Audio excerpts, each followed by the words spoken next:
O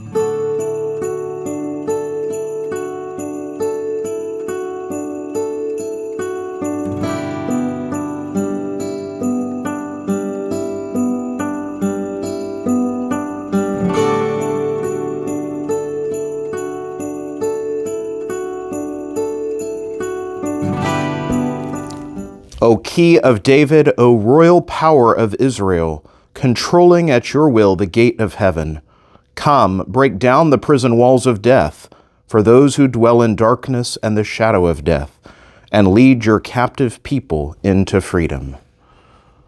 O Clavis David. My brothers and sisters in Christ, as we continue with our journey with the O antiphons, we get to this symbol today of the Key of David. Yesterday we heard O Root of Jesse, another reference abstractly of David. O Root of Jesse, Jesse being the father of David. Today the symbol is that of the Key of David. Now the symbol of the key is one that we think our mind jumps much more readily to the reference of the keys given to Peter or to the apostles. This authority manifested on the keys to the kingdom of heaven. But in fact, the symbol of the key can be found in the Old Testament and the New Testament. It is a symbol not just limited to the scriptures, but always of stewardship. The steward who acts on behalf of the king, the one who opens and closes the royal palace, the one who opens and closes the day's affairs. In a sense, the one who acts on behalf of the king. And so, the Key of David is a reference even after the kingship itself seems to fade. The fall of the line of the house of Israel, the great kings, as we heard yesterday. Again, the reference to the stump of Jesse, the line cut off.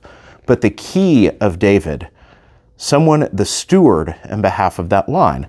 And in fact, just one reference to this we find as we do so many symbols in Advent from the prophet Isaiah. In Isaiah chapter 22, we hear the renunciation of a bad steward. Then, as he says, "Behold, the Lord will hurl you away violently, O you strong man. He will seize firm hold on you and whirl you round and throw you like a ball into a wide land. There you shall die, and there shall be your splendid chariots, you shame of your master's house. I will thrust you from your office, and you will be cast down from your station. In that day I will call my servant Eliakim, the son of Hilkiah, and I will clothe him with your robe, and will bind your belt on him, and will commit your authority to his hand. And he shall be a father to the inhabitants of Jerusalem and to the house of Judah.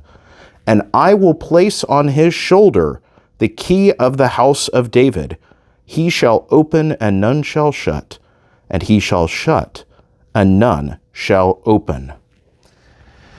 In this symbolism, we hear this authority of the line of David.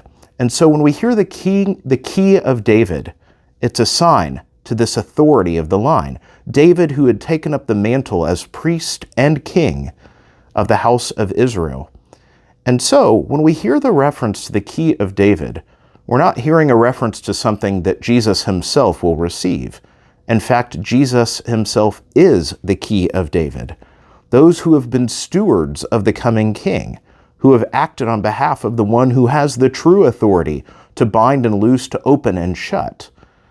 And so Jesus comes forth as the Key of David, as the authority of God the Father. And he comes, and now that gives more meaning to what he bestows upon Peter and his apostles, his new stewards in his name, holding the keys of the kingdom of heaven. God comes to open, or I should say, Jesus comes to open the doors to his Father's house. The Key of David opens the doors of the kingdom, of the great hall of the King.